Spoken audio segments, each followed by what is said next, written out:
Medicated.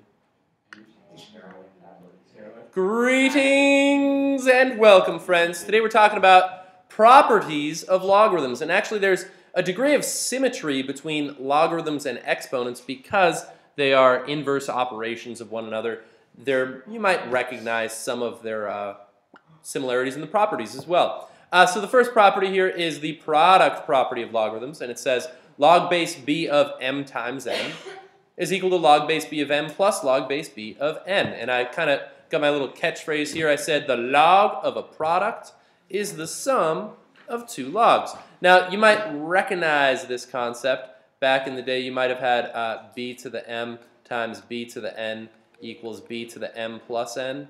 You might remember that property of exponents. So this kind of reminds me of that. I've got the log of a product is the sum of those two logs. So that's kind of the symmetry that I see there, so to speak. So let's do a little example of this. Example A.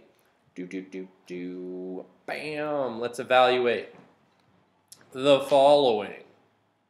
So log base 2 of 4 times 16, according to this property, it's the log of a product, so let's break it up. Log base 2 of 4 plus log base 2 of 16. Now, log base 2 of 4 asks the question, 2 to what power is 4? What would the answer to that be? 2 to what power is 4? The second power. Plus, log base 2 of 16. 2 to what power is 16? 2 to the fourth. So I'd get equals 6. Correct.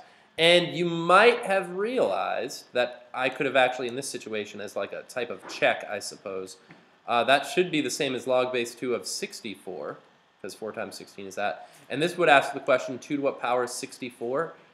And it's actually 6. So I just want to verify this for you a little bit with that experience of like, okay, that feels right. I believe it. Yeah, and believe it you shall.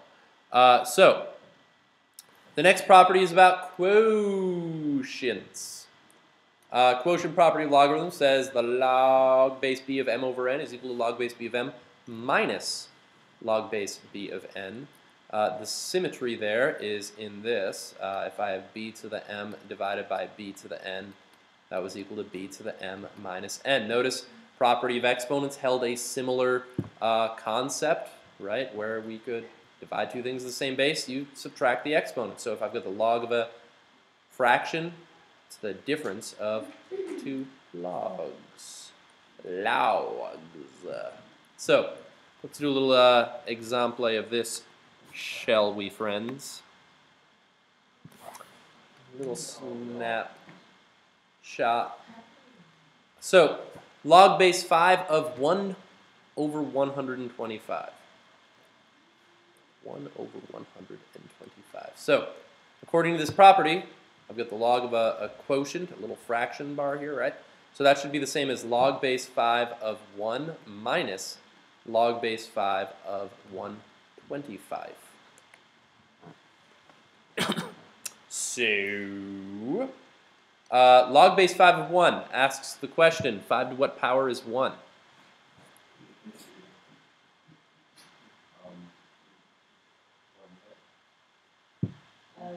Because anything to the 0th power is 1. Minus log base 5 of 125. That asks the question, 5 to what power is 125? 3. What's 0 minus 3? Negative 3. Bam. And that is, in fact, the case. Because 5 to the negative 3rd power, if I was to do like a little check, right, 5 to the negative 3rd, I would move that down bottom. That's 1 over 5 to the 3rd. That's an ugly 3, which is 1 over 125. What do you know? What do you know? So, next is the power property of logarithms. This is where logarithms goes beast mode, guys. This is like crazy sauce. This is for reals. Logarithms, guys. This property is what's going to allow us to solve problems that have previously been unsolvable.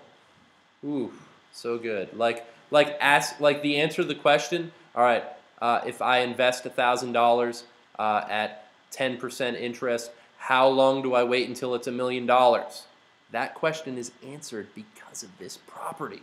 You could find out exactly how many years it would take for that to happen. Good news, good news. So, power property, if I've got the log of some power, you can move the exponent out front and change it to multiplication. What? Isn't that crazy? Like, that's the thing about logarithms. It actually like reduces the complexity of the operation by like a whole level. Notice this, right? I was able to change multiplication to addition, a simpler process. I was able to change division to subtraction, a simpler process. I'm able to change exponentiation to multiplication, a simpler process. So logarithms are awesome. All right. So let's check this out. So this is saying I should then therefore be able to take this exponent and move it out front. Right? Write it as 3 times log base 2 of 2. What is log base 2 of 2? 2 to what power is 2? That's the first power, so the answer is 3. Now, if I had done this another way, 2 to the third is the same as what? 8. So this is the same as log base 2 of 8. And 2 to what power is 8? 3. So it kind of checks out if I was to not have used the property as well. Good times, good times. All right, last property for today, but this one's going to have the most examples. Here we go. We've got the power of equality, friends. Here we go. It says if I've got 2 logs that are equal to each other and their bases are the same, then their ofs is what I call those. The insides, the log base be of what? M and N. Those M's and N's must be equal. You might remember this from the property of exponents. If b to the m equals b to the n, then what was true? M equals n. Bam. So notice the symmetry that the properties of logarithms have with the properties of exponents. They're either best friends or worst enemies, one or the other, but they're made for each other. It's like Joker and Batman. Or Batman and Catwoman. I don't know. So, here we go. It says solve. I've got log base 8, 3x minus 4, equals log base 8 of 5x plus 2. According to this property, what must be true?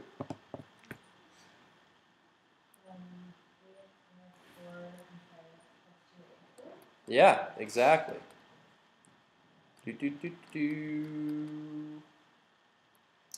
And now we'll solve. I'll just do the subtract 3x from both sides. Hey, I'll move the 2 at the same time. Why not, shall we?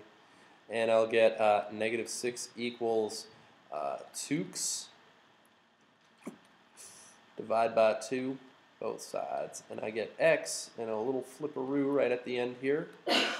X equals negative 3. So that's, I don't know, maybe okay.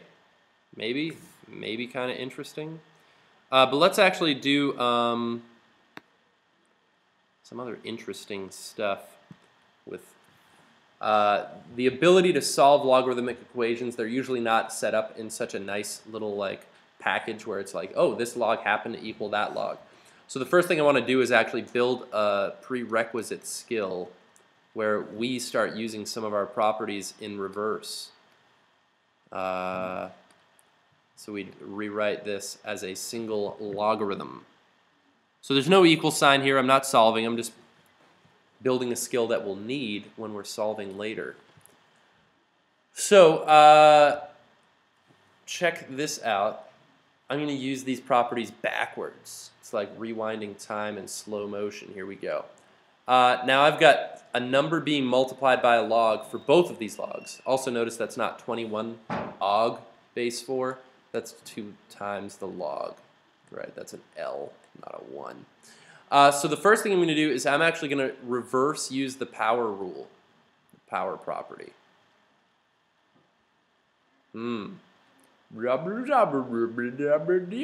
Right? Log base 4 of x to the 1/3 power. plus log base 4 of 3x squared, where the 3 and the x are all squared. So I've used that power property.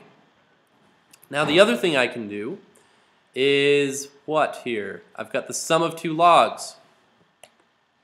What property was that related to?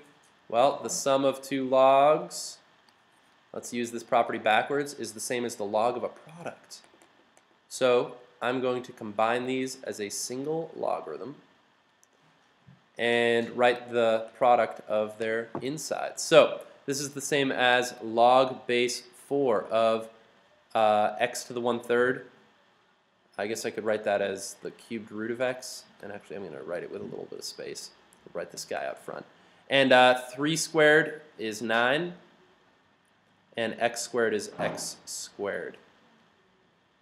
All right, so I was able to kind of pull that all together as a single logarithm. And how is that going to be helpful? Well, I'll show you, friend. I'll show you.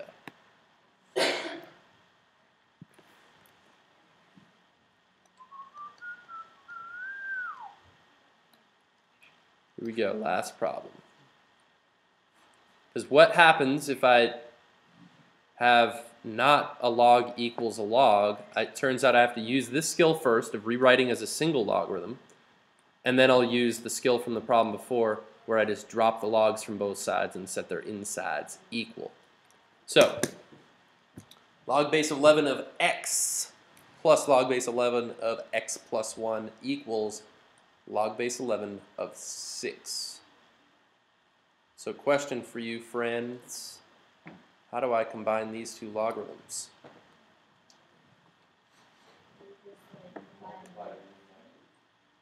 Yeah, so that's going to be the same as log base 11 of x times x plus 1 equals log base 11 of 6.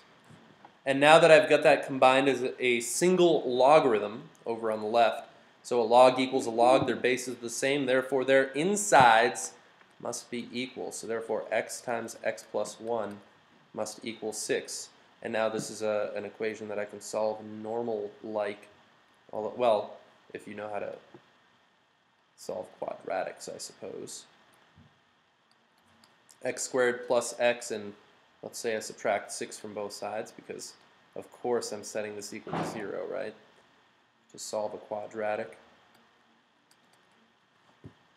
And then from there you could solve using the quadratic formula by completing the square. You could solve by factoring in this case. Factoring doesn't work all the time, but when it works, it's oh so nice. I believe it does work in this instance. Find the factors of 6 that subtract to be 1, the b term here. So that's 1 and 6, 2 and 3. Which of those have a difference of 1? That's a difference of 5. Okay, that's all right, that's all right. So this is going to factor to be an x with a 2 and an x with a 3. And what will their signs be, Christiana? Huh? Yeah.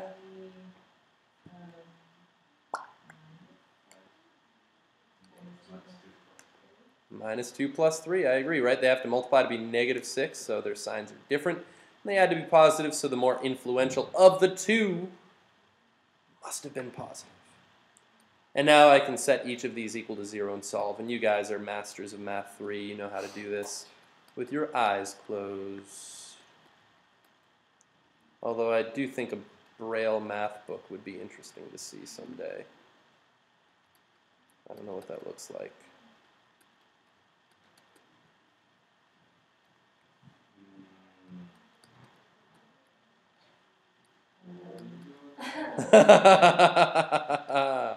I love it. That was amazing.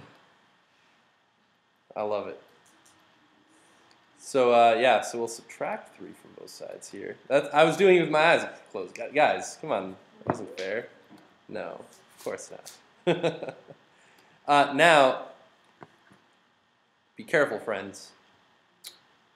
You might not want to believe these answers. You got to be real careful here. Because I've got to check them in the original problem to make sure they work. And it turns out that I can't take the log of a negative number. All right, so let's take a look back at the top. Let's plug in 2 in the original equation.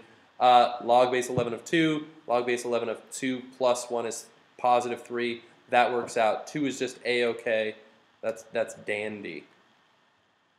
Dandy right there. However, log base 2 of negative 3, right, if I have a negative here, this log has already failed. And also notice this, negative 3 plus 1 is negative 2. That log also failed. You can't take the log of a negative number.